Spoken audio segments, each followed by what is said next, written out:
l'œuvre d'un chef d'État, quel qu'il soit, dans l'absolu, c'est de bâtir un monde meilleur, comme disaient vos invités de tout à l'heure. C'est bâtir un monde meilleur. C'est faire en sorte que dans le pays, l'on vive mieux.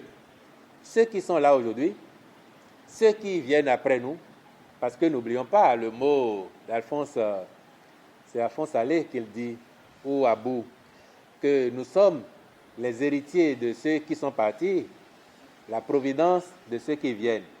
Pour être leur providence, qu'est-ce qu'on fait? C'est œuvrer à leur créer les meilleures conditions de vie possibles.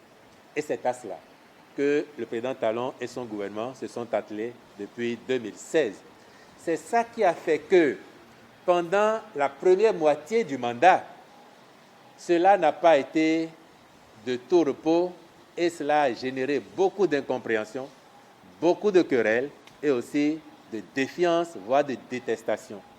Le président Talon a dit, oui, il y a les urgences. Gérer un pays, c'est faire face aux urgences. Mais à côté des urgences, il y a la prospective. C'est comment on fait pour que les dirigeants de demain, les générations à venir, ne gèrent plus les urgences. Voilà pourquoi certains secteurs clés ont été appréhendés à bras-le-corps, avec abnégation, avec, je dirais même, passion, une passion incandescente de bien faire pour que le Bénin grandisse. Et on peut citer des exemples. Contexte, mars, avril, mai 2016, insécurité généralisée. Il n'y avait presque pas de semaine, pour ne pas être alarmiste 10 jours, mais il n'y avait presque pas de semaine où, même dans nos grandes villes, y compris Cotonou, on ne parlait d'un cas de braquage sanglant. Il faut passer à autre chose. Contexte, mars, avril, mai 2016, insécurité généralisée. Il n'y avait presque pas de semaine, pour ne pas être alarmiste 10 jours, mais il n'y avait presque pas de semaine où, même dans nos grandes villes, y compris Cotonou, on ne parlait d'un cas de braquage sanglant.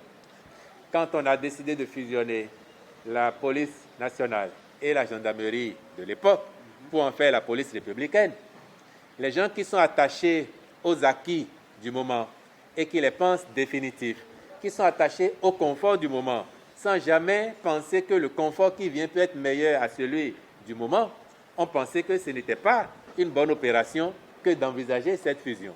Mais elle a été l'une des clés de la maîtrise de la situation et de la bonne tenue sécuritaire de notre pays aujourd'hui, à telle enseigne que les spécialistes eux-mêmes disent qu'en 4-5 ans, nous avons réduit d'au moins 80% les cas d'insécurité comparés à la situation en avril 2016.